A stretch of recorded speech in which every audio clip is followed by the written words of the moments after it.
Hello, good morning everyone. Welcome to the anatomy class. Today we will look at the anatomy of kidney. Anatomy of kidney ये question इसलिए select किया है कि mostly nursing के papers या question papers में या exam में एनाटॉमी ऑफ किडनी ये क्वेश्चंस बहुत बार आता है और ये क्वेश्चंस मिनिमम 7 to 8 या तो 10 मार्क्स का होता है। ये क्वेश्चंस 3-4 तरह से पूछे जा सकते हैं, या तो explain the kidney, explain the anatomy of kidney या सिर्फ फिर किडनी। वो डिपेंड करता है कि क्वेश्चन कितने मार्क्स में पूछा गया है, उतना मार्क्स का अपन को कंटेंट लिखना होता है। तो आइए किडनी का शेप। तो किडनी बीन शेप की होती है। देखिए ये आपको जो पूरा बीन शेप शो कर रहा है, बीन એટલે ગુજરાતીમાં આપણે એવું કહી શકીએ કે વાલના દાણા જેવી, ઠીક છે। વાલનો દાણો પણ આવા જ શેપનો હોય છે, એટલે કિડનીને બીન શેપમાં કહેવામાં આવ્યું છે। હવે આપણે જોઈએ कि किडनी की लंबाई मतलब किडनी की लेंथ कितनी होती है। लेंथ मतलब ये होती है लंबाई। तो किडनी की लेंथ होती है 11 सेंटीमीटर, એટલે 11 सेंटीमीटर की ये लेंथ किडनी की होती है। अब देखते हैं किडनी की विड्थ मतलब चौड़ाई। चौड़ाई किडनी की कितनी होती है। तो मेनली मिनिमम नॉर्मल 6 सेंटीमीटर की किडनी की चौड़ाई होती है, तो इसको चौड़ाई बोल सकते हैं। तो ये मिनिमम 6 सेंटीमीटर की होती है। अब देखते हैं किडनी की थिकनेस। थिकनेस मतलब जाड़ाई। तो किडनी कितनी मोटी होती है। तो नॉर्मली किडनी की जाड़ाई या थिकनेस 3 सेंटीमीटर की होती है, मिनिमम 3 सेंटीमीटर, इससे ज़्यादा किडनी की जाड़ाई नहीं हो सकती है। अब देखते हैं कि वेट किडनी का वजन कितना होता है। तो किडनी का वजन नॉर्मली होता है 150 ग्राम, ठीक है। 150 ग्राम किडनी का वजन होता है। ये मेल और फीमेल में दोनों नॉर्मल यही वेट होता है, इसमें कोई वेरिएशन नहीं आते हैं। तो अगर एग्जाम में क्वेश्चन पूछते हैं तो कंफ्यूज नहीं होना है, मेल और फीमेल में दोनों में किडनी का वेट 150 ग्राम होता है। अब देखते हैं किडनी की पोजीशन मतलब ह्यूमन बॉडी में किडनी कहाँ सिचुएटेड है और किडनी कहाँ और किस तरह से आई हुई है। तो आइए हम देखते हैं किडनी की पोजीशन।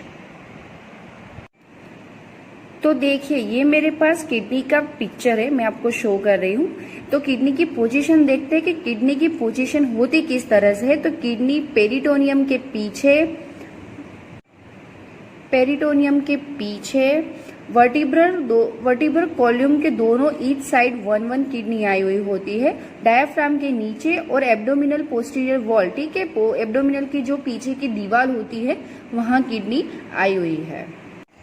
किडनी 12 थोरासिक वर्टिब्रा से लेकर 3rd लंबर वर्टिब्रा तक एक्सटेंडेड होती है।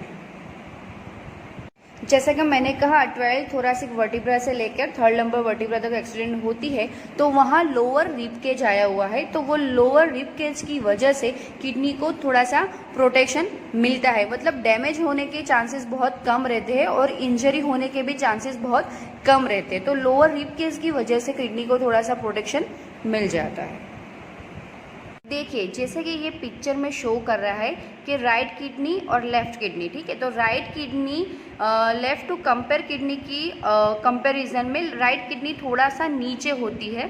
देखिए ये पिक्चर में क्लियर दिखा दे रहा है कि राइट किडनी और लेफ्ट किडनी, तो राइट किडनी थोड़ी सी नीचे है। तो उसका रीज़न ये है कि थोड़ा सा लीवर वहाँ आया हुआ है, थोड़ा लीवर का स्पेस वो ऑक्यूपाइड करती है, इसकी वजह से राइट किडनी थोड़ी सी नीचे होती है कंपेयर टू लेफ्ट किडनी। अब देखते हैं कि किडनी एम्बेडेड मतलब किडनी की उसके अंदर क्या चीज़ होती है। तो वो खुद की पोजीशन में खड़ी रह सकती है। तो किडनी के अंदर mass of fat, a sheet of fibrate connective tissue and renal fascia and the renal fat. तो ये सारी चीज़ें किडनी के अंदर आई हुई है, जिसकी वजह से किडनी खुद की स्थिति में और पोजीशन में एक जगह पर ह्यूमन बॉडी में रह सकती है। चलिए अब देखते हैं कि organ associated with the kidney मतलब किडनी के आजू बाजू ऊपर नीचे कौन कौन से ऑर्गन आए हुए हैं।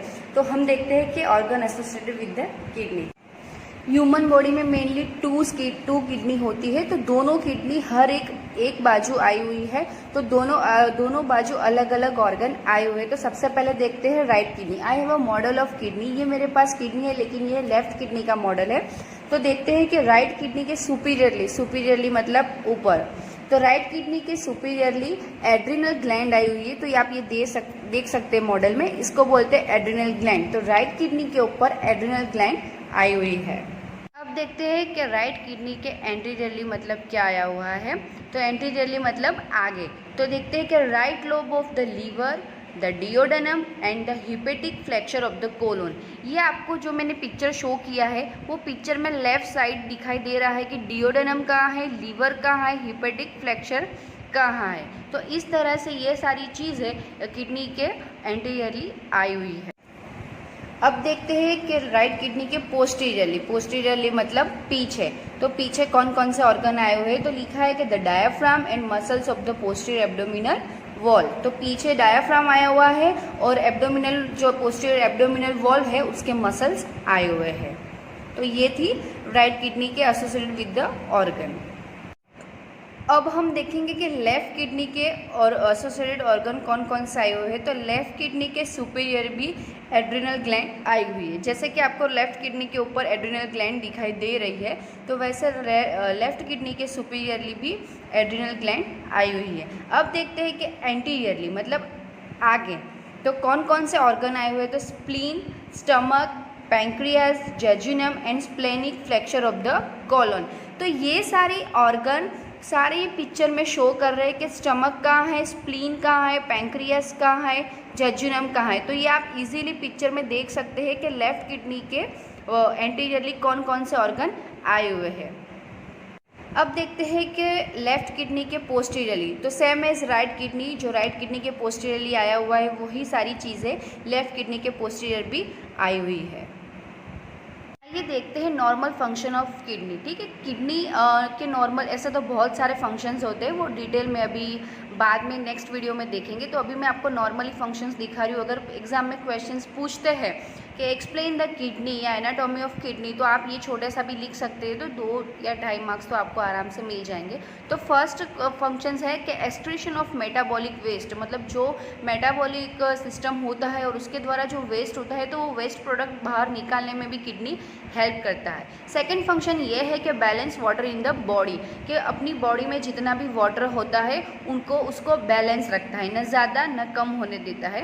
तीसरा फंक्शन है regulation of extra cellular fluid volume.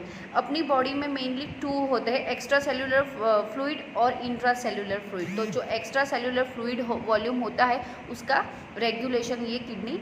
देखते हैं फोर्थ फंक्शन, तो regulation of extra cellular electrolytes, मतलब अपनी बॉडी में सोडियम, पोटेशियम, तो इसको इलेक्ट्रोलाइट्स बोलते हैं। तो उसका जो एक्स्ट्रा सेल्यूलर जो मतलब ज़्यादा होता है उसका रेगुलेशन करता है। तो जो यूरिन के थ्रू वो ज़्यादा इलेक्ट्रोलाइट्स होते हैं वो बाहर आ जाते हैं। फिफ्थ फंक्शन ये है रेगुलेशन ऑफ ब्लड प्रेशर। ठीक है, अपना ब्लड प्रेशर जो होता है उसको रेगुलेट करता है, मेंटेन करता है, ज़्यादा बढ़ने नहीं देता और ज़्यादा कम नहीं होने देता।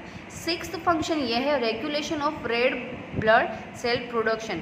जो रेड ब्लड सेल मतलब जिसको आरबीसी, शॉर्ट फॉर्म आरबीसी है, अपन रेड ब्लड सेल बोलते हैं, तो रेड ब्लड सेल का प्रोडक्शन करता है और उसको रेगुलेशन में हेल्प करती है। 7 ये है कीप बोन्स हेल्दी। ठीक है, अपना जो बोन होता है उसको भी हेल्दी रखती है। शरीर का वेस्ट प्रोडक्ट बाहर निकालने में, यूरिनेशन में किडनी हेल्प करती है और ब्लड प्यूरीफाई में भी किडनी हेल्पफुल है। तो ये नॉर्मली फंक्शंस थे। अगर आपको इन डिटेल कुछ भी नहीं आता हो तो इतना भी लिख दोगे तो 2 मार्क्स तो आराम से मिल जाएंगे। तो ये था एनाटॉमी ऑफ किडनी। मैंने ये आपको सुपरफिशियली और एक्सप्लेनेशन के साथ बताया है। अगर आपको एग्जाम में 10 या 7 मार्क्स के लिए भी पूछ सकते हैं तो आप ये क्वेश्चन आराम से इजीली लिख सकते हैं। I hope so enjoy my class. Thank you so much.